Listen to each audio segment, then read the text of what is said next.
أشهد أن لا إله إلا الله وحده لا شريك له وأشهد أن محمدا عبده ورسوله أما بعد فأعوذ بالله من الشيطان الرجيم بسم الله الرحمن الرحيم الحمد لله رب العالمين الرحمن الرحيم مالك يوم الدين إياك نعبد وإياك نستعين اهدنا الصراط المستقيم صراط الذين أنعمت عليهم صراط الذين أنعمت عليهم غير المغضوب عليهم ولا الضالين۔ سامعین کرام، ایک معترض جو اپنی زندگی میں بڑے فخر کے ساتھ ذل سلطانی لکھا کرتا تھا، آج یہ ذل صاحب اپنے کاظم مجدد یعنی ناصر احمد سلطانی پر لعنتیں ڈالتا پھر رہا ہے۔ سلطانی کے اس ذل صاحب نے خاکسار کے دعویٰ کے سلسلے میں چند بے بنیاد اعتراضات اٹھائے ہیں۔ اگرچہ اس کے یہ اعتراضات بے بنیاد اور انتہائی بیہودہ ہیں اور ایک صاحب علم احمدی کی شان کے خلاف ہیں کہ وہ اس قسم کے اعتراضات کرتا پھرے، اور پھر ان اعتراضات میں بعض ایسے بھی اعتراضات ہیں جن کے خاکسار پہلے ہی جوابات دے چکا ہے، لیکن کچھ لوگ اپنی فطرت سے مجبور ہو کر اس قسم کے اعتراضات اس لیے کرتے ہیں تاکہ وہ لوگوں کی نظر میں صاحب علم اور دانشور ہونے کا مقام پا سکیں۔ لہٰذا اس وجہ سے میں ایسے اعتراضوں پر اپنا وقت ضائع نہیں کرنا چاہتا تھا، لیکن اب میں سلطانی کے اس ذل کی روحانی بصیرت اور اس کے علم اور قیافہ شناسی سے دنیا کو آگاہ کرنے کے لیے اس کے اعتراضوں کے جوابات دے رہا ہوں، تاکہ لوگوں کو اس کی حقیقت سے آگاہی ہو جائے کہ یہ کتنے پانی میں ہے۔ پہلا سوال یہ معترض اس طرح کرتے ہیں: کیا تمباکو نوشی جیسے قابل نفرت، مکروہ، لغو، بیہودہ، منحوس صورت رکھنے والے اور اسراف پر مبنی فعل کا ارتکاب کرنے والا ذکی و غلام ہو سکتا ہے؟ معترض کے اس سوال کے جواب کے سلسلے میں پہلے خاکسار چند تمہیدی باتیں سامعین کے آگے پیش کرنا چاہتا ہے۔ اولاً سامعین کو واضح رہے کہ خاکسار کو اپنی زندگی میں 10 دسمبر 1983 سے پہلے ماؤ، ذکی غلام یا مسلم موعود ہونے کا کبھی خواب میں بھی خیال نہیں آیا تھا۔ اس سارے معاملہ کی آگاہی مجھے 10 دسمبر 1983 میں ایک مبارک سجدہ سے اٹھنے کے بعد بخشی گئی تھی۔ ثانیاً، اس قسم کے یعنی سگریٹ ایسے عیوب اور کمزوریاں نوجوانوں کو ہمیشہ ٹین ایجز میں دامن گیر ہوتی ہیں، یعنی 13 سے 19 سال کے درمیان۔ خاکسار کی ٹین ایج کے دوران مجھے میرے بعض رشتہ داروں وغیرہ نے سگریٹ کی طرف مائل کرنے کی بھرپور کوشش کی تھی، لیکن وہ سب اپنے اس مشن میں ناکام و نامراد رہے، اور اللہ تعالیٰ نے مجھے اس کمزوری سے بچایا۔ سال سن 1978 میں جب میں ٹین ایج سے نکل کر جوانی میں داخل ہو گیا تھا، بلکہ پختہ جوانی کی طرف رواں دواں تھا۔ سامعین کو واضح رہے کہ جس نوجوان نے اپنی ٹین ایجز میں اپنے اوپر شرطیں لگانے کے باوجود سگریٹ کی طرف کوئی توجہ نہیں کی تھی، اس کا 1978 میں کراچی میں فرسٹریشن کی حالت میں اس عیب میں مبتلا ہو جانا بظاہر بڑی عجیب سی بات ہے۔ رابعاً قرآن کریم میں اللہ تعالیٰ نے سور کے گوشت، خون اور مردار کو حرام قرار دیا ہے، لیکن زندگی بچانے کے لیے اگر کسی انسان کو ان ممنوع اشیاء میں سے کسی چیز کے استعمال کرنے کی ضرورت پڑ جائے تو اللہ تعالیٰ نے اپنے بندوں کو اس کی اجازت دے رکھی ہے۔ اسی طرح شراب اور جوئے کو بھی اللہ تعالیٰ نے حرام قرار دیا ہے، لیکن اللہ تعالیٰ نے ان چیزوں کی طرح جیسے کہ سور کا گوشت ہے، مردار ہے اور خون ہے یا شراب ہے یا جوا وغیرہ، ان چیزوں کی طرح تمباکو کا نام لے کر اسے حرام قرار نہیں دیا، لیکن بقول حضرت امام مہدی و مسیح موعود السلام یہ ایک مکروہ شے ہے۔ لہٰذا میں یہاں اپنی تمباکو نوشی کا کوئی دفاع نہیں کر رہا، بلکہ میں سامعین سے کہتا ہوں کہ یہ ایک مکروہ چیز ہے اور آپ کو چاہیے کہ زندگی بھر اس کے قریب بھی نہ پھٹکیں، اس سے بچیں۔ خامساً میں یقین رکھتا ہوں کہ جس اللہ تعالیٰ کو میرے بارے میں علم تھا کہ اس نے مجھے ماؤ ذکی غلام بنانا ہے، اگر وہ چاہتا تو مجھے کبھی اس عیب کی طرف مائل ہی نہ ہونے دیتا، لیکن اب میں سمجھتا ہوں کہ اس عیب کو میرے ساتھ لگانے میں بھی دراصل اللہ تعالیٰ کو لوگوں اور میری قوم کی آزمائش منظور تھی، وگرنہ جس نوجوان نے اپنی ٹین ایجز میں کبھی سگریٹ کی طرف منہ نہ کیا، وہ اپنی پختہ جوانی کے دور میں سگریٹ کی طرف کس طرح راغب ہو سکتا تھا؟ بعض اوقات اللہ تعالیٰ قسم قسم کے طریقوں سے قوموں کی آزمائشیں کیا کرتا ہے۔ میں تو ایک بہت کمزور انسان ہوں، لیکن ہم سب کے آقا حضرت محمد مصطفیٰ صلی اللہ علیہ وآلہ وسلم میں کیا کمزوری تھی جو آپ کی قوم نے آپ کی دعوت اللہ کو بھی رد کر دیا تھا۔ سورۃ یاسین کی آیت نمبر 31 میں اللہ تعالیٰ فرماتا ہے غالباً، یا حسرتاً علی العباد ما یاتیہم من رسول الا کانوا بہ یستہزئون۔ افسوس بندوں پر کہ جب کبھی بھی ان کے پاس اللہ تعالیٰ کی طرف سے کوئی مرسل آیا تو ان لوگوں نے اس مرسل کو پر عیب نکالے، اس کو ٹھٹھا اور تمسخر اس کے ساتھ کیا وغیرہ وغیرہ۔ سامعین کرام کو واضح رہے کہ حتیٰ کہ ہر مرسل کے ساتھ اس کی قوم نے یہی سلوک کیا تھا، اور ظاہر ہے کہ ہر قوم کے پاس اپنے مرسل کے انکار کرنے کے لیے کوئی نہ کوئی جواز تھا۔ چلو مان لیا کہ میری زندگی میں سگریٹ کا عیب داخل ہو گیا، لیکن ہر مرسل کی قوم نے اس کا انکار کیوں کیا تھا؟ بہرحال یہ سب کچھ اللہ تعالیٰ کی طرف سے بطور آزمائش ہوا کرتا ہے، تاکہ وہ یضل بہ کثیرا و یہدی بہ کثیرا کے مطابق صادقوں اور کاذبوں کو الگ الگ کر دے، جیسا کہ حضرت احمد علیہ السلام اپنی کتاب انوار الاسلام روحانی خزائن جلد 9 صفحہ 20 تا 21 پر فرماتے ہیں، یہ بھی ایک سنت اللہ ہے کہ وہ اپنی پیشگوئیوں اور نشانوں کو اس طور سے ظہور میں لاتا ہے کہ وہ ایک خاص طائفہ کے لیے مفید ہوں، جو اس کے کاموں میں تدبر کرنے والے اور سوچنے والے اور اس کی حکمتوں اور مسالے کی تہ تک پہنچنے والے اور عقل مند اور پاکیزہ طبع اور لطیف الفہم اور زیرک اور متقی اور اپنی فطرت سے سعید اور شریف اور نجیب ہوں، اور اس طائفہ کو وہ باہر رکھتا ہے جو سفلہ مزاج اور جلد باز اور سطحی خیالات والے اور حق شناسی سے عاجز اور سوء ظن کی طرف جلد جھکنے والے اور فطرتی شکاوت کا اپنے پر داغ رکھتے ہیں۔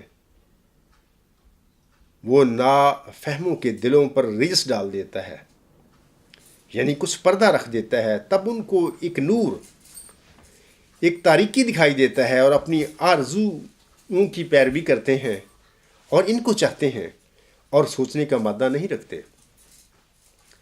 اور اللہ اور خدا تعالیٰ کی اس فعل سے غرض یہ ہوتی ہے کہ خبیث کو طیب کے ساتھ شامل نہ ہونے دے اور اپنے نشانوں پر اپنے پردے ڈال دے، جو ناپاک طبع کو پاکوں کے ساتھ شامل ہونے سے روک دیں اور پاک طبع لوگوں کا ایمان زیادہ کریں اور علم زیادہ کریں اور معرفت زیادہ کریں اور صدق و صفات میں ترقی دیں اور ان کی زیرکی اور حقائق شناسی دنیا پر ظاہر کریں اور ان کو اس کثر شان اور بے عزتی سے محفوظ رکھیں جو اس حالت میں متصور ہے کہ جب ایک کج طبع اور سفلہ خیال اور نفس پرست اور نادان ان کی جماعت میں شامل ہو جائے اور ان کے ہم پلہ جگہ لے لے، اور چونکہ خدا تعالیٰ کا ارادہ ہوتا ہے جو اس کی جماعت کے آب زلال کے ساتھ کوئی پلید مادہ نہ مل جائے، اس لیے وہ ایسی خصوصیت کے ساتھ اپنے نشانوں کو ظاہر کرتا ہے کہ جس خصوصیت سے غبی اور ناپاک طبع لوگ حصہ نہیں لے سکتے، اور صرف اس رفیع الشان نشان کو رفیع الشان لوگ دریافت کرتے ہیں اور اپنے ایمان کو اس سے زیادہ کرتے ہیں۔ اور خدا تعالیٰ قادر تھا کہ کوئی ایسا نشان دکھاتا تاکہ تمام موٹی عقل کے آدمی اور پست فطرت انسان جو سدھا نفسانی زنجیروں میں مبتلا ہیں بدیہی طور پر اپنی نفسانی خواہشوں کے مطابق اس کو مشاہدہ کر لیتے، لیکن در حقیقت نہ کبھی ایسا ہوا اور نہ ہوگا، اور اگر کبھی ایسا ہوتا اور ہر ایک کج فطرت اپنی خواہشوں کے مطابق نشان دیکھ کر تسلی پا لیتا تو گو خدا تعالیٰ تو اس نشان دکھلانے پر قادر تھا اور اس بات پر قدرت رکھتا تھا کہ تمام گردنیں اس نشان کی طرف جھک جائیں اور ہر ایک نور فطرت اس کو دیکھ کر سجدہ کرے، مگر اس دنیا میں جو ایمان بالغیب پر اپنی بنا رکھتی ہے اور تمام مدار نجات پانے کا ایمان بالغیب پر ہے، وہ نشان حامی ایمان نہیں ہو سکتا، بلکہ ربانی وجود کا سارا پردہ کھول کر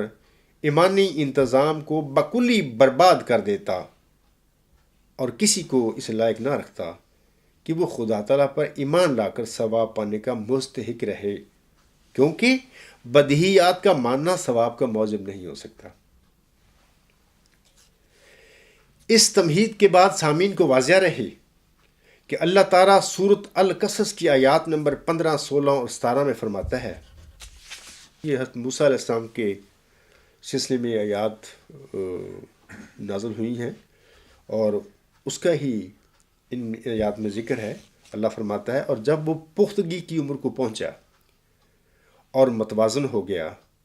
تو ہم نے اسے حکمت اور علم عطا کیا، اور اسی طرح ہم احسان کرنے والوں کو جزا دیتے ہیں۔ اور وہ یہی حضرت موسیٰ علیہ السلام شہر میں اس کے رہنے والوں کی غفلت کی حالت میں ان سے چھپتا ہوا داخل ہوا تو وہاں اس نے 2 مردوں کو دیکھا جو ایک دوسرے سے لڑ رہے تھے۔ یہ ایک اس قبیلے کا تھا اور وہ دوسرا اس کے دشمن قبیلے کا، یعنی ایک بنی اسرائیل میں سے تھا اور ایک مصریوں میں سے تھا ایک آدمی۔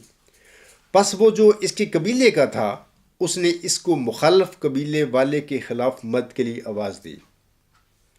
پس موسیٰ نے اسے مکہ مارا اور اس کا کام تمام کر دیا، یعنی وہ بندہ حضرت موسیٰ علیہ السلام کے مکہ مارنے سے مر گیا۔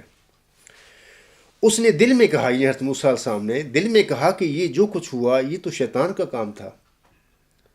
یقیناً وہ کھلا کھلا گمراہ کرنے والا دشمن ہے۔ اس نے کہا حضرت موسیٰ علیہ السلام نے، اے میرے رب، یقیناً میں نے اپنی جان پر ظلم کیا، بس مجھے بخش دے۔ تو نے اسے بخش دی تو اس نے اسے بخش دیا، یقیناً وہی ہے جو بہت بخشنے والا اور بار بار رحم کرنے والا ہے۔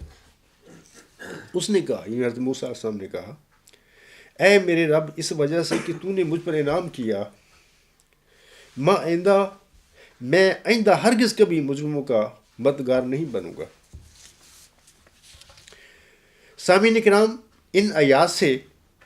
یہ قطعی طور پر پتہ ملتا ہے کہ حضرت موسیٰ علیہ السلام سے ایک قبطی یعنی مصری کا قتل ہوا تھا، اور پھر دوسرا یہ کہ عمر کی پختگی یا پختہ جوانی جو کہ 30 سے 40 سال یا اس سے اوپر کی عمر ہوتی ہے، اسی عمر میں اللہ تعالیٰ نے حضرت موسیٰ علیہ السلام کو حکمت اور علم بخشا تھا۔ چوتھا یہ بات کہ حضرت موسیٰ السلام سے قبطی یعنی مصری کا قتل ہونا بھی ایک یقینی بات ہے، اس میں کوئی شک نہیں ہو سکتا۔ پانچواں، اپنے اہل و عیال کے ساتھ جب حضرت موسیٰ علیہ السلام واپس آ رہے تھے تو انہوں نے کوہ طور پر ایک آگ دیکھی۔ حضرت موسیٰ علیہ السلام آگ کے پاس گئے یا آگ لینے کے لیے گئے تو وہاں پر انہیں آگ کی بجائے نبوت و رسالت بخش دی گئی۔ اس کا ذکر سورۃ القصص اور سورۃ طٰہٰ اور بہت ساری صورتیں ہیں قرآن کریم میں، ان میں حضرت موسیٰ علیہ السلام کے اس واقعے کا ذکر ملتا ہے۔ اور سب سے زیادہ یہ بھی یاد رکھنا کہ حضرت موسیٰ علیہ السلام کا نام ہی قرآن کریم میں آتا ہے۔ حضرت موسیٰ علیہ السلام کا اپنے رب کے حضور ایک شخص سے قتل کرنے کا اقرار اس طرح ہے کہ اللہ تعالیٰ سورۃ القصص ہی کی آیات نمبر 34، 35 اور 36 میں فرماتا ہے۔ ان آیات میں اللہ تعالیٰ نے فرمایا ہے کہ اس نے کہا، یعنی حضرت موسیٰ علیہ السلام نے کہا، اے میرے رب، یقیناً میں نے ان کا ایک شخص قتل کیا ہوا ہے۔ یعنی یہ رسالت اور نبوت ملنے کے بعد کی بات ہے۔ حضرت موسیٰ علیہ السلام نے اللہ تعالیٰ سے کہ حضور یہ عرض کی کہ یقیناً میں نے ان کا ایک شخص قتل کیا ہوا ہے، پس میں ڈرتا ہوں کہ وہ مجھے قتل کر دیں گے، اور میرا بھائی ہارون زبان کے لحاظ سے مجھ سے زیادہ فصیح ہے۔ یہ جو لوگ مجھ پر، یہ میری زبان بعض لفظ نہیں کہہ سکتی فلوئنٹلی، وہ اعتراض کرتے رہتے ہیں، ان لوگوں کو چاہیے قرآن کریم پڑھا کریں۔ یہ ایک موسیٰ علیہ السلام بھی کتنا عظیم صاحب کتاب نبی تھا، وہ بھی فرماتا ہے خود، اور میرا بھائی ہارون زبان کے لحاظ سے مجھ سے زیادہ فصیح ہے، پس میرے مددگار کے طور پر اسے میرے ساتھ بھیج دے، وہ میری تصدیق کرے گا۔ یقیناً مجھے یہ بھی ڈر ہے کہ وہ مجھے جھٹلا دیں گے۔ اس نے کہا، یعنی اللہ تعالیٰ نے کہا، ہم ضرور تیرے بھائی کے ذریعے تیرے بازو کو مضبوط کریں گے اور تم دونوں کو ایک غالب نشان عطا کریں گے، پس ہمارے نشانات کے ہوتے ہوئے وہ تم دونوں تک نہیں پہنچ سکیں گے۔ یعنی اللہ تعالیٰ کی یہ تسلی تھی دونوں کو، تم دونوں بھی اور وہ بھی جو تمہاری پیروی کریں گے غالب آنے والے ہیں۔ سامعین کرام، یہ تو بات ہو گئی کہ حضرت موسیٰ علیہ السلام سے ایک مصری جو ہے وہ قتل ہو گیا، اگرچہ حضرت موسیٰ علیہ السلام نے اس کا دیدہ و دانستہ قتل نہیں کیا تھا، بلکہ مطلب کہ ایک انہوں نے لگایا، مکہ لگایا یا تھپڑ لگایا، اس سے وہ مر گیا بیچارہ۔ لیکن یہ قطعی طور پر ثابت ہے کہ حضرت موسیٰ علیہ السلام نبوت اور رسالت سے پہلے یہ واقعہ حضرت موسیٰ علیہ السلام کے ساتھ ہوا تھا، یعنی ایک بندے کے قتل کا۔ اسی طرح آپ یاد رکھیں کہ اللہ تعالیٰ نے سورۃ المائدہ کی آیت نمبر 33 میں اس طرح فرمایا ہے، اسی بنا پر ہم نے بنی اسرائیل پر یہ فرض کر دیا کہ جس نے بھی کسی ایسے نفس کو قتل کیا جس نے کسی دوسرے کی جان نہ لی ہو یا زمین میں فساد نہ پھیلایا ہو، تو گویا اس نے تمام انسانوں کو قتل کر دیا، اور جس نے اسے زندہ رکھا تو گویا اس نے تمام انسانوں کو زندہ کر دیا۔ اللہ تعالیٰ فرماتا ہے اس آیت میں کہ بلا وجہ ایک انسان کا قتل سارے انسانوں کا قتل ہے، اور اسی طرح ایک انسان کو زندہ کرنا سارے انسانوں کو زندہ کرنے کے مترادف ہے۔ سامعین کرام، اب حضرت موسیٰ علیہ السلام سے ایک شخص کا ضرور قتل ہوا تھا، اس میں کوئی شک والی بات نہیں، نبوت اور رسالت سے پہلے۔ لیکن اللہ تعالیٰ نے نہ صرف حضرت موسیٰ علیہ السلام کو بخشا، بلکہ آپ علیہ السلام پر اپنی رحمت کی چادر لپیٹتے ہوئے آپ کو ایک عظیم صاحب کتاب نبی بھی بنا دیا۔ اس کا مطلب یہ ہوا کہ حضرت موسیٰ علیہ السلام سے ایک شخص کے قتل کا سرزد ہونا آپ کو رسالت اور نبوت ملنے کی راہ میں کوئی رکاوٹ نہ بن سکا۔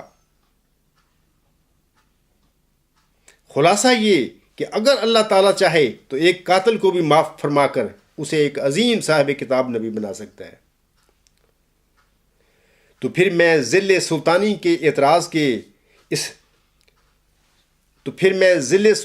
اس اعتراض کے جواب میں اسے بھی اور سامعین کو بھی بتاتا ہوں کہ وہی خدا تعالیٰ میرے ایسے سگرٹ پینے والے اپنے ایک عاجز انسان کو باؤ ذکی غلام کیوں نہیں بنا سکتا تھا؟ یقیناً وہ خدا بنا سکتا ہے جس نے حضرت موسیٰ علیہ السلام کو اس کے ایک آدمی کو قتل کرنے کے باوجود ایک صاحب کتاب عظیم نبی بنایا تھا۔ اللہ دے سامعین کرام، اللہ دے بندہ لے، لوگوں کا اس میں کیا مسئلہ ہے؟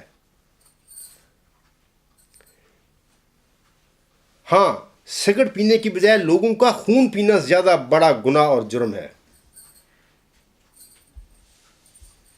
ذل سلطانی صاحب، آپ اپنی خوابوں میں صرف اڑتے ہی رہیں گے۔ اس قسم کی نعمتیں اللہ تعالیٰ اندرونی صفائی، پاکیزگی اور تقوی کی بنا پر بخشا کرتا ہے،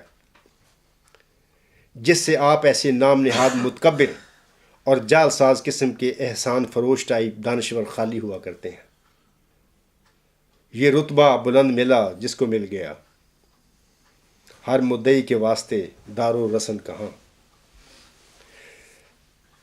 اس معترض کا دوسرا جو سوال ہے، اب میں اس کی طرف آتا ہوں۔ یہ لکھتا ہے کہ آسمانی نعمت عطیت المجیب باطل دعویٰ پر دلیل۔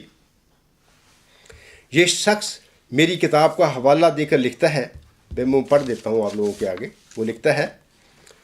یہ میری کتاب غلام مسیح الزماں صفحہ 68 پر یہ الفاظ ہیں۔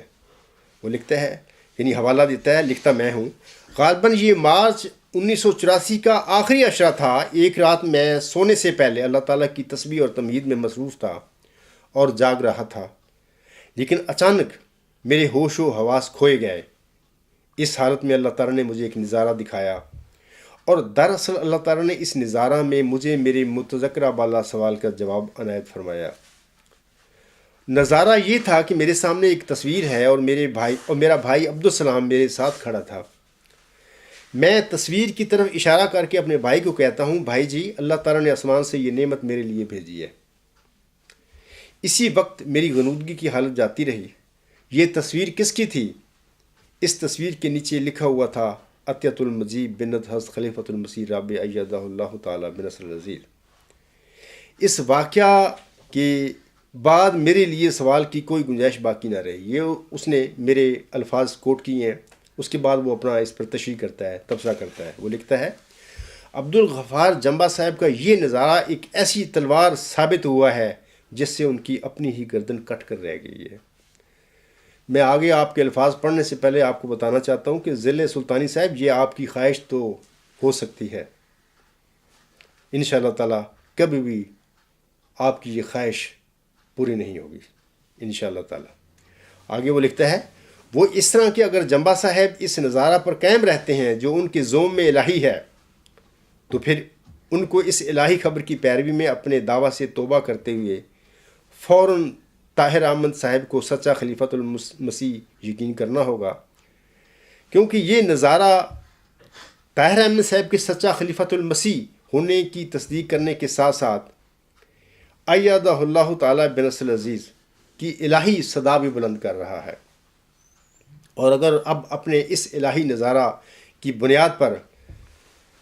حاصل ہونے والی الہی خبر کو واپس لیتے ہیں تو عطیت المجیب صاحبہ سے بھی ہاتھ دھونے پڑتے ہیں، جو وہ ہرگز نہ چاہیں گے، اور یہ نظارہ شیطانی و نفسانی ہو کر ان کے دعویٰ معموریت ہی کو باطل کر دیتا ہے۔ پس اس الہی نظارہ پر مبنی الہی خبر ان کے ذوم میں ہر صورت میں جمبا صاحب کے دعویٰ کو باطل ثابت کر رہی ہے، اور ایک ایسا نوالا ثابت ہو رہی ہے جو نہ تھوکا جا سکے اور نہ ہی نگلا جا سکے فیصلہ انصاف پسندوں پر۔ ذل سبحانی صاحب، آپ کی یہ ترلے اور کوششیں ہیں، ٹامک ٹوئیاں مارتے پھر رہے ہیں، اور مجھے علم ہے کہ آپ کے اندر یہ بڑی تڑپ اور خواہش ہے کہ کسی طریقے سے آپ اپنی ان شیطانی کوششوں میں کامیاب ہو جائیں، لیکن انشاءاللہ تعالیٰ کبھی بھی زندگی میں آپ میرے دعویٰ کے سلسلے میں اپنی شیطانی اور نفسانی ان کوششوں میں کامیاب نہیں ہوگے اور ذلیل و رسوا ہوگے۔ یہ تو تھے سامعین کرام اس شخص کے الفاظ۔ تو اب میں معترض کے سوال کے جواب میں اولاً خاکسار سامعین کرام کے آگے گزارش کرتا ہے کہ اللہ تعالیٰ نے حضرت مرزا غلام علیہ السلام کی 20 فروری 1886 کی الہامی پیشگوئی میں آپ علیہ السلام پر یہ الفاظ نازل فرمائے تھے،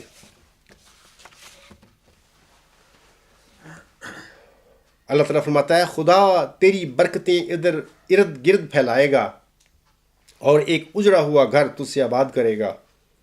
اور ایک ڈراؤنا گھر برکتوں سے بھر دے گا۔ یہ تذکرہ صفحہ 112، مجموعہ اشتہارات جلد 1 صفحہ 102۔ سامعین کرام، ان الہامی الفاظ کی تشریح اور توجیہ میں حضور صاحب مجموعہ اشتہارات جلد 1 صفحہ 102 کے حاشیے میں فرماتے ہیں۔ دراصل یہ جو میں باتیں بتا رہا ہوں، میں وہ جو معترض نے میرے پر اعتراض کیا اسی کے سلسلے میں یہ باتیں ہیں میری، بعد میں بتاؤں گا کہ اس کی اعتراض کی حقیقت کیا ہے، کچھ بھی نہیں ہے۔ حضور صاحب فرماتے ہیں یہ ایک الہامی پیشگوئی کی طرف اشارہ ہے جو 10 جولائی کے اشتہار میں شائع ہو چکی، جس کا محاصل یہ ہے کہ خدا تعالیٰ نے اس عاجز کے مخالف اور منکر رشتہ داروں کے حق میں نشان کے طور پر یہ پیشگوئی ظاہر کی ہے کہ ان میں سے جو ایک شخص احمد بیگ نام ہے، اگر وہ اپنی بڑی لڑکی اس عاجز کو نہیں دے گا تو 3 برس کے عرصہ تک بلکہ اس سے قریب فوت ہو جائے گا، اور وہ جو نکاح کرے گا وہ روز نکاح سے 2.5 برس کے عرصہ میں فوت ہوگا، اور آخر پر وہ عورت اس عاجز کی بیویوں میں داخل ہوگی، سو اس جگہ اجڑے ہوئے گھر سے وہ اجڑا ہوا گھر مراد ہے۔ سامعین کرام، ثانیاً مجموعہ اشتہارات جلد اول صفحہ 301 پر اسی عقد کے سلسلے میں حضور صاحب ایک الہام پیش کرتے ہوئے فرماتے ہیں، سنیے۔ آپ علیہ السلام فرماتے ہیں اشتہار 10 جولائی 1887، یہ 1887 کی بجائے دراصل جولائی 1888 ہے، یہ کاتب کی سہو ہے، کی پیشگوئی کا انتظار کریں۔ حضور صلی اللہ علیہ وسلم فرماتے ہیں جس کے ساتھ یہ بھی الہام ہے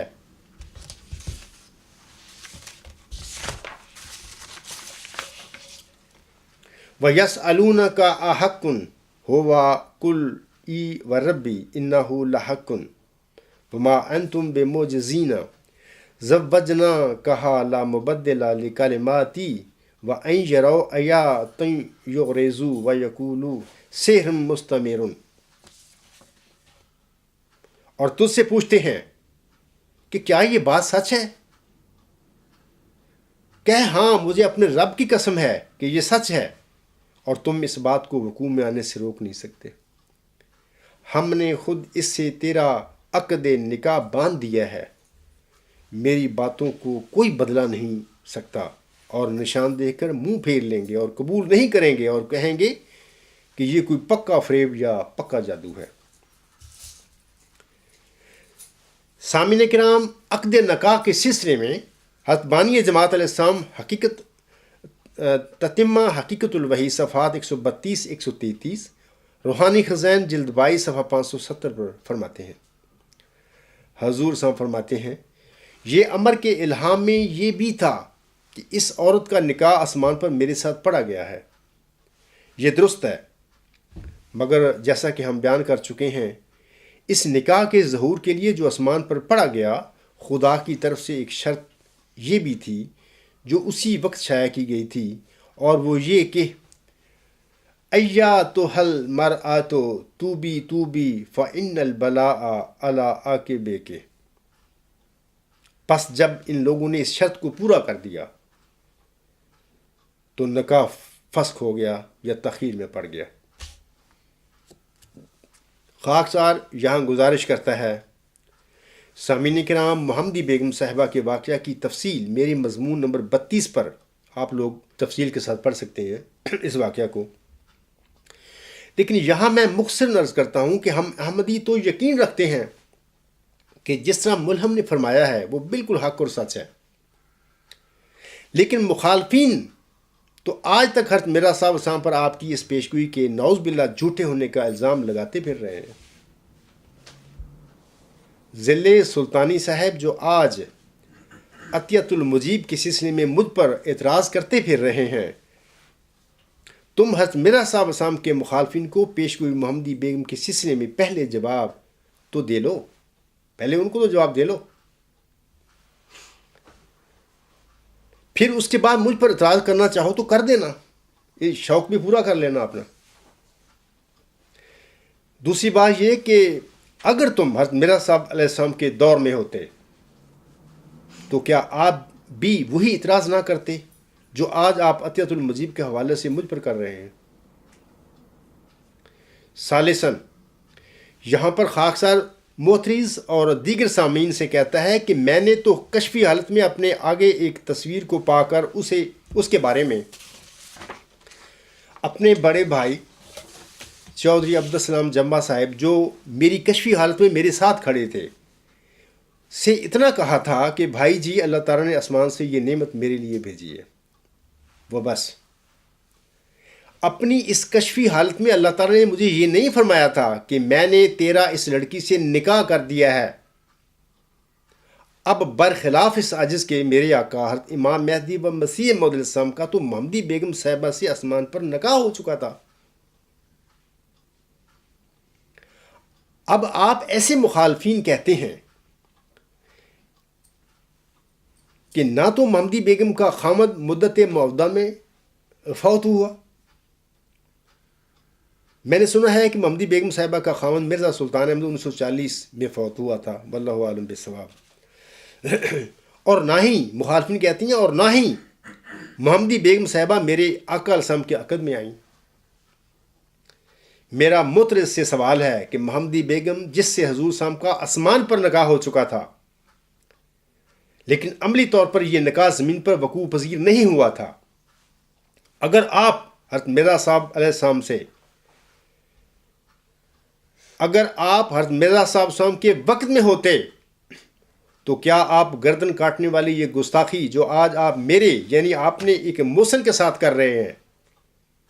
کیا آپ یہی گستاخی حضرت احمد علیہ السلام سے بھی نہ کرتے؟ مجھے کامل یقین ہے کہ آپ یہ گستاخی بھی ضرور کرتے اور پھر اس کے نتیجے میں جہنم رسید بھی ضرور ہوتے۔ چند سال پہلے کی بات ہے کہ میرے قریبی رشتہ دار کا کوئی عزیز، کوئی رشتہ دار، اس نے مجھے ٹیلی فون کیا، اس ٹیلی فون پر میرے دعویٰ کے متعلق باتیں کیں تو وہ میرے دلائل کے آگے لاجواب تھا۔ وہ چپ ہو گیا کہ عبدالغفار، یہ آپ کا دعویٰ تو بالکل حق اور سچ ہے، میں تو کچھ بھی نہیں اعتراض اٹھا سکتا۔ لیکن اس نے، چونکہ وہ بھی اپنے آپ کو تھوڑا سا دانشور سمجھنے والا بندہ تھا، اس نے یہ سوال اٹھا دیا میرے آگے یہ ٹیلی فون پر کہ یہ مجھے بتائیں کہ یہ محمدی بیگم صاحبہ کا جو نکاح آسمان پر حضرت مرزا صاحب صاحب سے ہو گیا تھا، لیکن بچے پیدا ہوتے ہیں مرزا سلطان احمد کے گھر میں، تو یہ کیا مسئلہ تھا؟ ذیل سلطانی صاحب، اگر آپ میں غیرت ہے تو مجھ پر اعتراض کرنے سے پہلے حضرت مرزا صاحب علیہ السلام کے اس قسم کے مخالفین کے اعتراضوں کا جواب دو۔ بہرحال میں نے ٹیلی فون پر اس صاحب سے کہا تھا کہ جناب اس وقت تو میرے دعویٰ کے سلسلے میں آپ بات کر رہے ہیں، اسی کے متعلق میں بات کرنا چاہتا ہوں، لیکن محمدی بیگم صاحبہ کے متعلق اگر آپ کا کوئی مسئلہ ہوا تو میرے پاس آنا ہے، انشاءاللہ تعالی میں آپ کا اس ضمن میں بھی کوئی اگر شک و شبہ آپ کو ہے تو میں دور کروں گا انشاءاللہ تعالی۔ محمدی بیگم جس سے حضور صاحب کا نکاح آسمان پر ہوا تھا، اگر زمین پر عملاً یہ نکاح ظہور پذیر نہیں بھی ہوا تھا، تب بھی ہم سارے احمدی دلی یقین رکھتے ہیں کہ یہ پیشگوئی کسی نہ کسی رنگ میں ضرور پوری ہو گئی تھی، اور حضور صاحب کی سچائی پر اس پیشگوئی کا کوئی فرق نہیں پڑا، کیونکہ آپ علیہ السلام ایک صادق انسان تھے۔ لیکن خدا تیری برکتیں ارد گرد پھیلائے گا اور ایک اجڑا ہوا گھر تجھ سے آباد کرے گا اور ایک ڈرونا گھر برکتوں سے بھر دے گا۔ حضور اسلام نے ان الہامی الفاظ کی محمدی بیگم کے حوالہ سے سامعین کرام جو توجیہ فرمائی تھی وہ درست نہ نکلی، لیکن خاکسار کو اللہ تعالیٰ نے اس الہامی پیشگوئی کی حقیقت کی خبر 1899 میں دی تھی۔ انشاءاللہ تعالیٰ خاکسار کسی وقت اس کی حقیقت لوگوں کو بتائے گا۔ سامعین کرام، پیشگوئیوں کو اس سلسلے میں خاکسار شروع میں بیان کر آیا ہے کہ یذلو بہی کثیرم و یہدی بہی کثیرا کے مطابق اللہ تعالیٰ ان کے ذریعے صادقوں اور کاذبوں کا ٹیسٹ لیا کرتا ہے۔ اب میں عطیۃ المجیب کے سلسلہ میں معترض میرے حوالے سے جو تشریح کرتے پھر رہے ہیں، جو ابھی میں نے پڑھا ہے ان کا بیان، اس سلسلہ میں چند امور کی طرف سامعین کی توجہ مبذول کراؤں گا۔ ذل سلطانی صاحب عطیت المجیب کے حوالہ سے خاکسار اپنی کشفی نظارہ کی سچائی پر آج بھی قائم ہے اور آج بھی کامل یقین رکھتا ہے کہ یہ کشفی نظارہ سچا تھا اور یہ نظارہ میرے نفس کی بجائے اللہ تعالیٰ کی طرف سے تھا۔ اگر یہ کشفی نظارہ میرے نفس کی طرف سے ہوتا تو جناب خلیفہ رابع صاحب کی زندگی میں بے شک آپ کی تینوں بڑی صاحبزادیاں طلاق کے بعد اپنے باپ کے گھر میں واپس آ جاتی، لیکن عطیت المجیب جس کی خلیفہ رابع صاحب کے بقول ایک یونیک شادی ہوئی تھی، وہ اپنی یونیک شادی کے چند ماہ بعد کبھی اپنے باپ کے گھر واپس نہ آتی۔ سامعین کرام کو واضح رہے کہ عطیت المجیب کی تینوں بڑی بہنوں کا اپنی شادیوں کے بعد اپنے باپ کی زندگی میں اپنے گھروں میں آباد رہنا، لیکن عطیہ بی بی صاحبہ کا خلیفہ رابع صاحب کے بقول اپنی یونیک شادی کے چند ماہ بعد ہی شادی ختم ہو کر اپنے باپ کے گھر واپس آ جانا، کیا اس حقیقت کا یہ ایک کھلا ثبوت نہیں تھا کہ عطیت المجیب کے سلسلہ میں میرا کشفی نظارہ بالکل سچا تھا؟ اگر میرا کشفی نظارہ نفسانی ہوتا تو عطیہ بی بی صاحبہ کے ساتھ یہ واقعہ کبھی رونما نہ ہوتا۔ دوسری بات سنیے، جہاں تک خلیفہ رابع صاحب کو ایدہ اللہ تعالیٰ بن نصر العزیز کہنے کا تعلق ہے، تو اس ضمن میں معترض اور سامعین کرام کو واضح رہے کہ موعود ذکی غلام کے روح القدس پا کر کھڑا ہونے تک احمدیہ امامت کا انتخابی سلسلہ اگرچہ گمراہ ہو چکا تھا، لیکن پھر بھی یہ بھٹکے ہوئے امام اپنے آپ کو حضرت احمد علیہ السلام کی طرف منسوب کرتے تھے۔ بھٹک جانے والے انہی اماموں کے متعلق حضرت احمد علیہ السلام نے اپنے رسالہ الوصیت روحانی خزائن جلد 20 صفحات 304 تا 305 پر فرمایا تھا، اور چاہیے کہ جماعت کے بزرگ جو نفس پاک رکھتے ہیں میرے نام پر میرے بعد لوگوں سے بیعت لیں۔ یہاں پر حضور صلی اللہ علیہ وسلم نے ایک حاشیہ دیا ہے جو میں بعد میں پڑھوں گا۔ خدا تعالیٰ چاہتا ہے کہ ان تمام روحوں کو جو زمین کی متفرق آبادیوں میں آباد ہیں، کیا یورپ اور کیا ایشیا، ان سب کو جو نیک فطرت رکھتے ہیں توحید کی طرف کھینچے اور اپنے بندوں کو دین واحد پر جمع کرے۔ یہی خدا تعالیٰ کا مقصد ہے جس کے لیے میں دنیا میں بھیجا گیا، سو تم اس مقصد کی پیروی کرو، مگر نرمی اور اخلاق اور دعاؤں پر زور دینے سے، اور جب تک کوئی خدا سے روح القدس پا کر کھڑا نہ ہو سب میرے بعد مل کر کام کرو۔ اور پھر حضرت بانی جماعت الاسلام بیعت لینے کے طریقہ کار کی وضاحت کرتے ہوئے اسی صفحہ کے حاشیے میں یوں ارشاد فرماتے ہیں، آپ علیہ السلام ارشاد فرماتے ہیں، ایسی لوگوں کا انتخاب مومنوں کے اتفاق رائے پر ہوگا۔ یہاں پر یہ جو خلفاء کہتے ہیں ہم خدا کے بنائے ہوئے ہیں، حضور صلی یہ نہیں کہہ رہے کہ یہ خدا کے بنائے ہوئے ہوں گے، بلکہ حضور صلی فرما رہے ہیں کہ ایسے لوگوں کا انتخاب مومنوں کے اتفاق رائے پر ہوگا۔ پس جس شخص کی نسبت 40 مومن اتفاق کریں گے کہ وہ اس بات کے لائق ہے کہ میرے نام پر لوگوں سے بیعت لے، وہ بیعت لینے کا مجاز ہوگا، اور چاہیے کہ وہ اپنے تئیں دوسروں کے لیے نمونہ بنا دے۔ سامعین کرام کو یہ بھی یاد رہے کہ اسی طرح حضور علیہ السلام رسالہ الوصیت سے پہلے نومبر 1904 میں اپنے ایک لیکچر سیالکوٹ معصومہ بے اسلام روحانی خزائن جلد 20 صفحہ 208 پر فرماتے ہیں، اور 7واں ہزار ہدایت کا ہے جس میں ہم موجود ہیں، چونکہ یہ آخری ہزار ہے اس لیے ضرور تھا کہ امام آخر الزماں اس کے سر پر پیدا ہو، اور اس کے بعد کوئی امام نہیں اور نہ کوئی مسیح مگر وہ جو اس کے لیے بطور ذیل کے ہو، کیونکہ اسی ہزار میں اب دنیا کی عمر کا خاتمہ ہے جس پر تمام نبیوں نے شہادت دی ہے، اور یہ امام جو خدا تعالیٰ کی طرف سے مسیح موعود کہلاتا ہے وہ مجدد صدی بھی ہے اور مجدد الفاخر بھی۔ دیکھیں کہ اس تحریر میں بھی فرمودہ میں بھی حضور صاحب نے اپنے بعد اماموں اور ایک مسیح کی خبر دی ہوئی ہے۔ چوتھی بات یہ یاد رکھیں سامعین کرام کہ آن حضرت صلی اللہ علیہ وآلہ وسلم اپنی ایک پیشگوئی میں محمدی موعود مسیح عیسیٰ بن مریم کے سلسلہ میں فرماتے ہیں، ان ابی ہریرہ رضی اللہ تعالی عنہ قال قال رسول اللہ صلی اللہ علیہ وسلم کیف انتم اذا نزل ابن مریم فیکم و امامکم منکم۔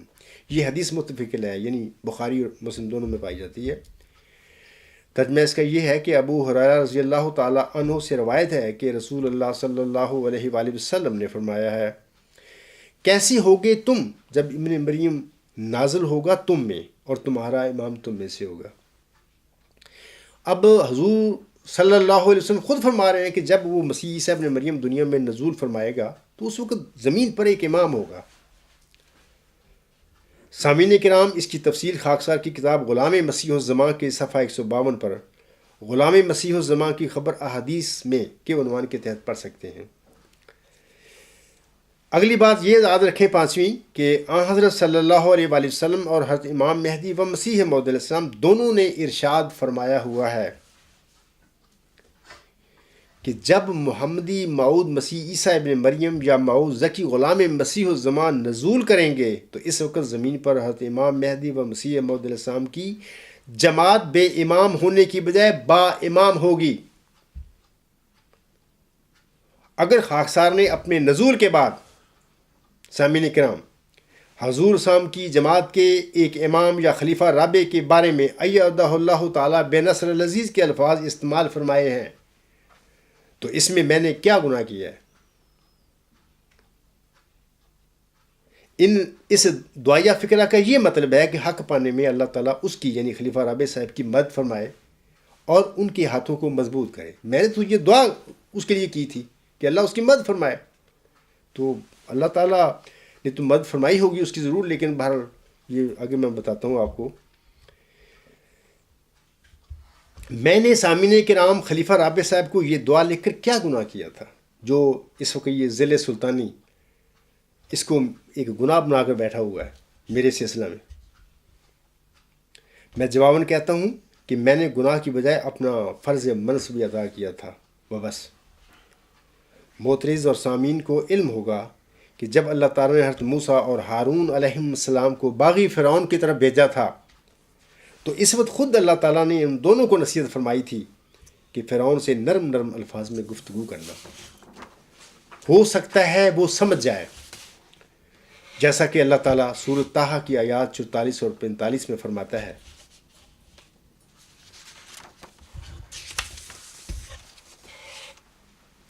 اذهبا إلى فرعون إنه طغى فقولا له قولا لينا لعله يتذكر أو يخشى۔ اللہ تعالیٰ فرماتا ہے تم دونوں فرعون کی طرف جاؤ، یقین اس نے سرکشی کی ہے، بس اس سے نرم بات کہو، ہو سکتا ہے وہ نصیحت پکڑے یا ڈر جائے۔ اللہ تعالیٰ کے ان دونوں مرسلوں نے ایسا ہی کیا، لیکن فرعون پر اس کی بدبختی غالب آ گئی اور پھر اللہ تعالیٰ نے اس کے لو لشکر سمیت سمندر میں غرق کر کے اسے ہمیشہ ہمیش کے لیے ایک عبرت کا نشان بنا دیا۔ آج مصر کے میوزیم میں ہر دور کے فرعونوں کے لیے اس کی لاش نشان عبرت کا نظارہ پیش کر رہی ہے، لیکن خلیفہ رابع صاحب بھی تکبر کی مرض میں مبتلا تھے اور میرے ایدہ اللہ تعالیٰ بے نصر العزیز کہنے کے باوجود ان کو یہ سمجھ اور عقل نہ آئی کہ میں اپنے میں تقوی پیدا کر کے اللہ تعالیٰ کی طرف جھکوں۔ وہ زمین کی طرف جھک گیا۔ اس نے اپنی اصلاح کرنے کی بجائے خلافت کے نام پر اپنی گدی، خاندانی گدی کو محفوظ بنانے کے لیے خاکسار کے خلاف سازشیں شروع کر دیں۔ لیکن تم سب یاد رکھنا، انشاءاللہ تعالیٰ اس خاندانی گدی کے دن اب پورے ہو چکے ہیں اور تم سب انشاءاللہ تعالیٰ اس عاجز کے ذریعے بلائے دمشق کے چنگل سے اسیروں کو رستگاری پاتا ضرور دیکھو گے۔ گناہ یا جرم اس انتخابی امام یا خلیفہ نے کیا ہوا ہے جس کے دور میں موعود ذکی غلام نازل ہوا تھا، اور وہ قیامت کے دن خلیفہ اللہ تعالیٰ کے حضور اس کا حساب اور جواب دیں گے انشاءاللہ تعالیٰ۔ چھٹی بات یہ ہے کہ معترض اور سامعین کرام پر میں واضح کرنا چاہتا ہوں کہ اگر آنے والے موعود ذکی غلام موعود مسیح عیسیٰ ابن مریم نے زمین پر موجود حضرت امام مہدی و مسیح موعود علیہ السلام کی جماعت کے کسی بھٹکے ہوئے امام کے بارے میں ایدہ اللہ تعالیٰ بن نصر العزیز کے دعائیہ الفاظ استعمال فرمائے تھے تو یہ کون سی اعتراض والی بات تھی؟ اس میں بھی یار آپ لوگوں نے اعتراض پیدا کر لیا، کیونکہ اندر صاف نہیں ہے، اندر گند ہے۔ جن لوگوں کے اندر گند ہوتا ہے اور شیطانی راہوں پر یہ چلنے والے لوگ جو ہوتے ہیں وہی کام کیا کرتے ہیں، ان کو پتہ نہیں آتا، سب نہیں لگتا کہ ہم کیا کر رہے ہیں، وہ شیطان کے پیچھے پیچھے چلتے ہیں اور اسی قسم کے اعتراض اٹھا کر مسلموں کے متعلق کرنے شروع کر دیتے ہیں۔ ذیل سلطانی صاحب آپ کے اس اعتراض کے جواب میں آخر پر خاکسار یہ کہتا ہے کہ عطیۃ المجیب کے حوالہ سے اپنے کشفی نظارہ پر میں آج بھی قائم ہوں اور اسے سچا مانتا ہوں۔ اس وقت خاکسار بھی دنیا میں زندہ ہے، عطیہ بی بی صاحبہ بھی دنیا میں زندہ موجود ہے، اور میرے مذکورہ کشفی نظارہ کا بھی لوگوں کو علم ہے۔ اگر کل کلاں اللہ تعالیٰ نے خاکسار کے اس کشفی نظارہ کو سچا ثابت کر دیا تو پھر آپ کے لیے تو یہ بڑی شرمندگی والی بات ہوگی۔ آج آپ جو اپنے ایک محسن کی گردن کاٹنے کے لیے ناکام کوششیں کرتے پھر رہے ہو، ترلے لیتے پھر رہے ہو، خاکسار کے کشفی نظارہ کے پورے ہونے پر کیا تم اپنی گردن بھی کٹاؤ گے؟ اس وقت کیا تم چلو بھر پانی میں ڈوب مرنے کے لیے تیار ہوگے؟ خدا رسوا کرے گا تم کو، میں اعزاز پاؤں گا۔ خدا رسوا کرے گا تم کو، میں اعزاز پاؤں گا۔ سنو اے منکرو، اب یہ کرامت آنے والی ہے۔ اس معترض کا تیسرا سوال جو ہے اب میں اس کی طرف آتا ہوں۔ وہ لکھتا ہے کہ کس قوم نے برکت پائی، ملک کا نام کیا ہے؟ میں اس کا پورا حوالہ آپ لوگوں کے آگے پڑھ کر سنا دیتا ہوں۔ پہلے وہ لکھتے ہیں کہ کس قوم نے برکت پائی، ملک کا نام کیا ہے؟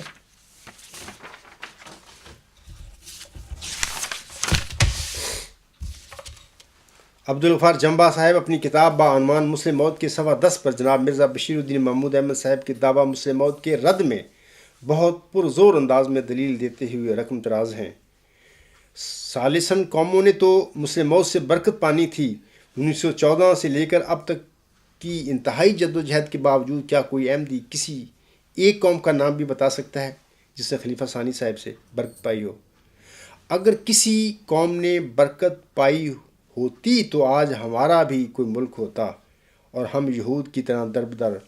کی ٹھوکریں نہ کھاتے پھرتے، اور اگر نہیں تو کیا یہ آپ سب کے لیے لمحہ فکریہ نہیں؟ مسلم موت صفحہ 10۔ آگے وہ لکھتے ہیں، تبصرہ کرتے ہیں، بس اب ہم اسی دلیل کو جمبا صاحب پر لوٹاتے ہوئے پوچھتے ہیں کہ مسلم موت سے تو قوموں نے برکت پانی تھی، آپ کے دعویٰ سے لے کر اب تک کتنی قومیں آپ سے برکت پا چکی ہیں؟ کوئی ایک نام؟ اگر کوئی نہیں تو کیا یہ آپ سب کے لیے لمحہ فکریہ نہیں؟ تو ہم آپ سے اور آپ کی جماعت سے آپ ہی کے الفاظ لوٹاتے ہوئے آپ کو یاد دلاتے ہیں کہ اگر نہیں اور یقیناً نہیں تو یقیناً یہ آپ سب کے لیے لمحہ فکریہ ہے۔ پھر آپ نے یہ بھی فرمایا ہے کہ اگر کسی قوم نے برکت پائی ہو تو آج ہمارا بھی کوئی ملک ہوتا اور ہم یہود کی طرح یوں در بدر ٹھوکریں نہ کھا رہے ہوتے۔ تو اب سوال یہ ہے کہ آپ کب تک اپنا ملک بنانے میں اور یہود کی طرح تاحال در بدر کی ٹھوکروں سے نجات پانے میں کامیاب ہو جائیں گے؟ کم از کم ملک کا نام تو ضرور ہی تجویز کر لیا ہوگا۔ تمسخر اور ٹھٹھا ہے نا، یعنی کہ تکبر کی انتہا ہے، تو کم از کم اس سے ہی مطلب فرما دیں۔ میں اب اس کے جواب کی طرف آتا ہوں۔ سامعین کرام، میں معترض کے اعتراض کے جواب میں آپ سب سے کہنا چاہتا ہوں کہ اللہ تعالیٰ نے اپنے پیارے نبی حضرت محمد مصطفیٰ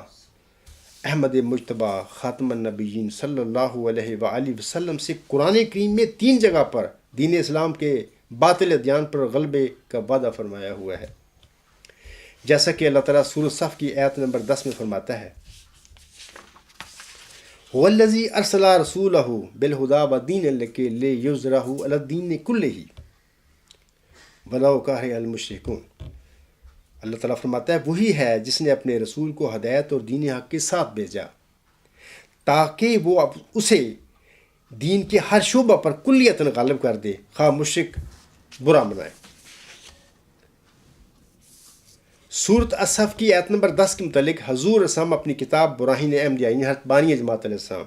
روحانی خزائن جلد 1 صفحہ 593 میں حاشیہ در حاشیہ پر فرماتے ہیں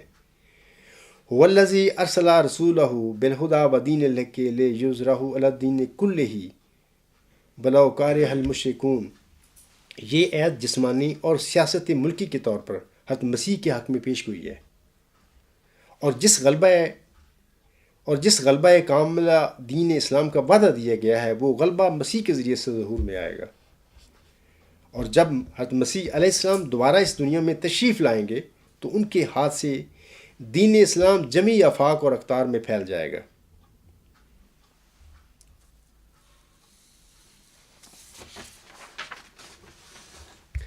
سورت صف کی مذکورہ آیت کے بارے میں حضور علیہ السلام کے یہ خیالات براہین احمدیہ کی تعریف کے وقت یعنی 1884 میں تھے، لیکن تریاق القلوب کی تعریف کے وقت یعنی 1899 میں آپ ہی علیہ السلام اسی آیت کے متعلق روحانی خزائن جلد 15 صفحہ 231 تا 232 حاشیہ پر فرماتے ہیں۔ کیا فرماتے ہیں سنیے۔ تخمیناً عرصہ 20 برس کا گزرا ہے کہ مجھ کو اس قرآنی آیت کا الہام ہوا تھا، اور وہ یہ ہے والذی ارسل رسولہ بالہدی ودین الحق لیظہرہ علی الدین کلہ، اور مجھ کو اس الہام کے یہ معنی سمجھائے گئے تھے کہ میں خدا تعالیٰ کی طرف سے اس لیے بھیجا گیا ہوں کہ تا میرے ہاتھ سے خدا تعالیٰ اسلام کو تمام دینوں پر غالب کرے۔ اور اس جگہ یاد رہے کہ یہ قرآن شریف میں ایک عظیم و شان پیش گوئی ہے جس کی نسبت علماء محققین کا اتفاق ہے کہ یہ مسیح موعود کے ہاتھ پر پوری ہوگی۔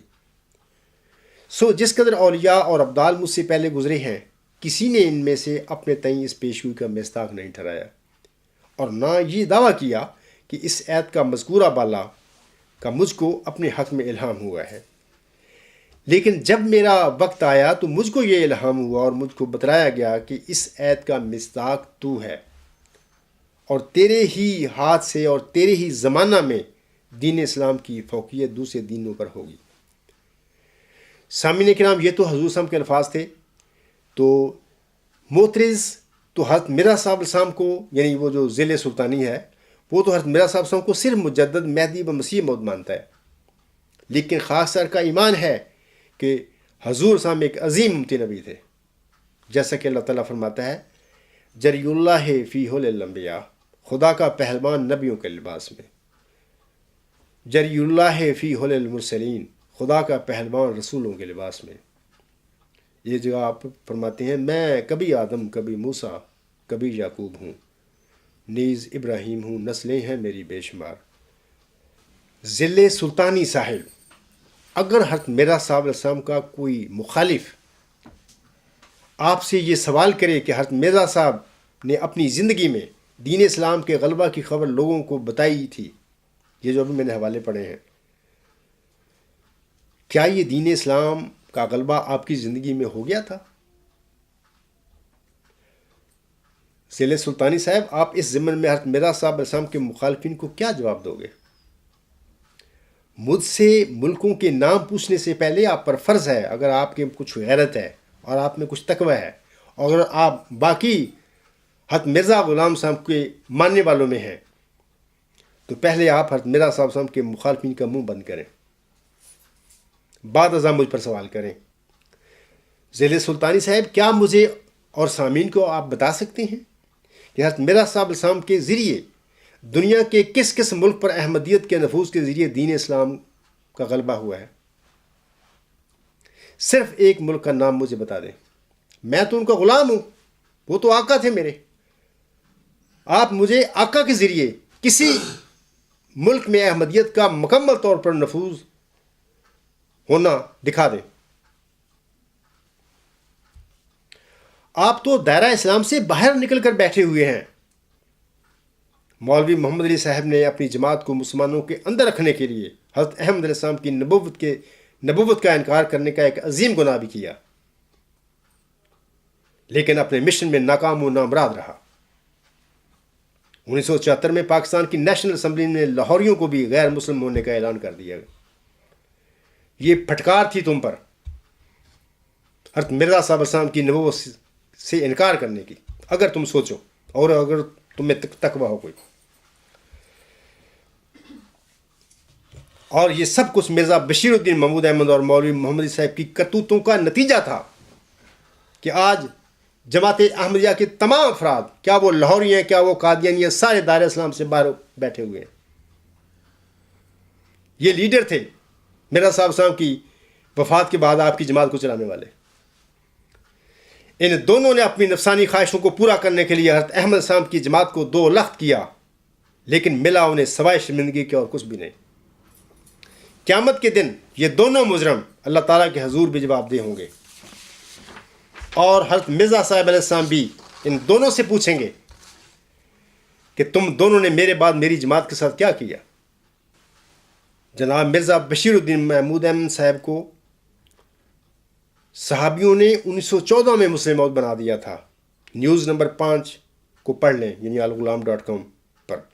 بعد ازاں انہوں نے 1944 میں ماشاءاللہ اپنے مریدوں کے آگے ہی اپنے مسلم موعود ہونے کا دعویٰ کر دیا. قادیانی حضرات اب تک 71 دفعہ یوم مسلم موعود منا چکے ہیں. ذل سبحانی صاحب، آپ کو چاہیے تھا کہ مجھ سے پہلے قادیانیوں سے پوچھتے کہ ان کے نام نیاد مسلم موعود سے کس کس قوم نے برکت پائی ہے، کیونکہ 1944 سے لے کر آج تک بہت ٹائم گزر چکا ہے. اس سلسلہ میں آپ جناب واسطی صاحب کا تعاون بھی حاصل کر لینا، کیونکہ آج کل آپ کافی اس کے بھی خیر خواہ ہیں اس سازش کی مخالفت میں. اور اس سے پوچھ کر مجھے اور سامعین کرام کو ایک آدھ ملک کا نام ضرور بتا دینا. سامعین کرام، میرے دعویٰ کو تو ابھی جمعہ 8 دن ہوئے ہیں. جہاں تک خاصار کے دعویٰ کا تعلق ہے تو 10 دسمبر 1983 میں ایک مبارک سجدہ سے اٹھنے کے بعد اللہ تعالیٰ نے یہ سب کچھ مجھے بتایا. 10 سال تک، یعنی 10 دسمبر 1983 سے اپریل 1993 تک میرا یہ دعویٰ میری فیملی میں یا میرے عزیزوں میں چند افراد تک رہا، کیونکہ میں اللہ کی اذن کے بغیر اس کا اعلان نہیں کر سکتا تھا. یہ 10 سال تو ایسے گئے. 10 سال مرزا طاہر نے میرا دعویٰ اپریل 1993 میں وصول کیا، اس کے بعد اپنی وفات تک وہ چھپا کر بیٹھا رہا. یہ 10 سال بھی نکال دو، 20 سال تو میرے دعوے کو ویسے نکال دو. اب بس دسمبر 2003 سے اب تک جو میرے دعویٰ پر 11 سال گزرے ہیں، اس کو کاؤنٹ کرو کہ ہاں 11 سال ہو گئے ہیں میں اپنے دعویٰ کے ساتھ فائٹ کر رہا ہوں، باطل کے ساتھ، گمراہوں کے ساتھ. اللہ تعالیٰ نے اس عاجز کو 2028 تک زندگی کی بشارت بخشی ہوئی ہے. میں آپ جیسے معترضین سے صدیوں کا وقت نہیں مانگ رہا. انصاف کا تقاضا ہے کہ مجھے کم از کم 2028 تک تو وقت ملنا چاہیے. آپ صبر کریں. اگر آپ 2028 تک زندہ رہے تو انشاءاللہ تعالیٰ آپ اس عاجز کے ذریعے دنیا کی قوموں کو برکت پاتے اور مظلوم اسیروں کو رستگاری پاتے بھی ضرور دیکھیں گے انشاءاللہ تعالیٰ. اللہ تعالیٰ سورۃ صف کی آیت 9 میں فرماتا ہے،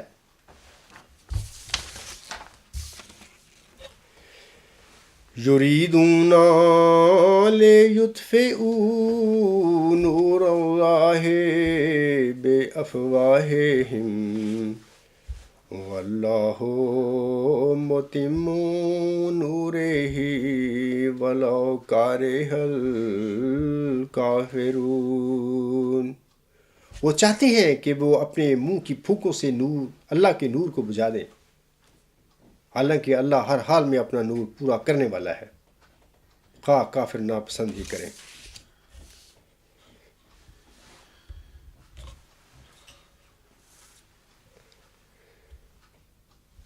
ذیل سلطانی صاحب، یہ کیا عادت ہے، کیوں سچی گواہی کو چھپاتا ہے؟ تیری ایک روز اے گستاخ شامت آنے والی ہے. خاکسار ناصر احمد سلطانی نہیں ہے جس کے آپ ذل بنے پھرتے تھے. کہاں ہے آج آپ کا مجدد؟ آج تم خود اس کاذب پر لانتے بھیجتے پھر رہے ہو. آپ مجھ سے سوال کرنے کی بجائے پہلے مجھے اور دوسرے لوگوں کو اپنی بصیرت اور اپنی کیفہ شناسی کا حال بتائیں. آپ کی بصیرت جو کہ دراصل آپ کی جہالت تھی، اور آپ کی کیفہ شناسی کا تو یہ حال ہے کہ اس کی وجہ سے آپ ایک کاذب کے جھوٹے دعویٰ کو مان کر گمراہ ہو گئے تھے، اس کے چنگل میں پھنس گئے تھے۔ پہلے اپنے منہ پر سے یہ جھوٹی کالک اتاریں، بعد میں خاکسار سے سوال کرنا۔ خطبہ کے آخر پر میں آپ سب لوگوں کو بتانا چاہتا ہوں کہ اگر میرا یہ دعویٰ نفسانی اور جھوٹا ہے تو پھر میری مٹانے کے لیے تو اللہ تعالیٰ کی ذات ہی کافی ہے، جس کے نام پر میں نعوذ باللہ من ذالک یہ جھوٹ بول رہا ہوں۔ اس سلسلے میں آپ کو زیادہ تگ و دو کرنے کی ضرورت ہی نہیں ہے، لیکن اگر میں سچا ہوں تو پھر تم میرے پر حملے کرنے کی بجائے اپنا فکر کرو کہ میدان محشر میں تمہارا کیا بنے گا۔ تم اللہ تعالیٰ کے حضور اس عاجز کے انکار کی کیا دلیل پیش کرو گے؟ نور خدا ہے کفر کی حرکت پہ خندہ زن، نور خدا ہے کفر کی حرکت پہ خندہ زن، پھونکوں سے یہ چراغ بجھایا نہ جائے گا۔ وما علینا الا البلاغ وآخر دعوانا ان الحمد للہ رب العالمین۔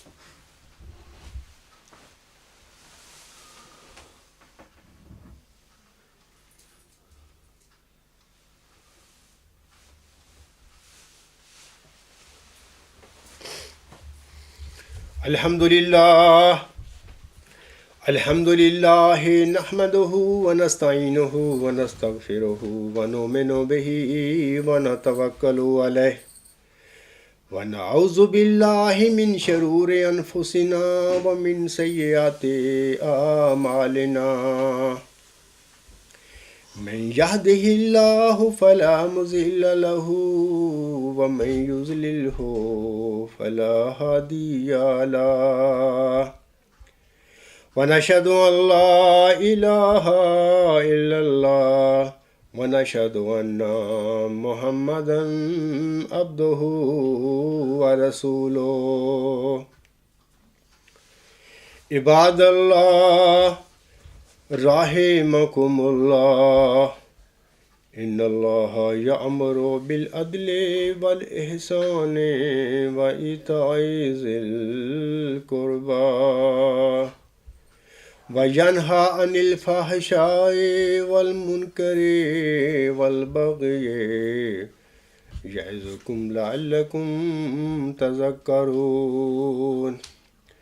اذْكُرُوا اللَّهَ يَذْكُرْكُمْ وَادْعُوهُ يَسْتَجِبْ لَكُمْ وَلَذِكْرُ اللَّهِ أَكْبَرُ۔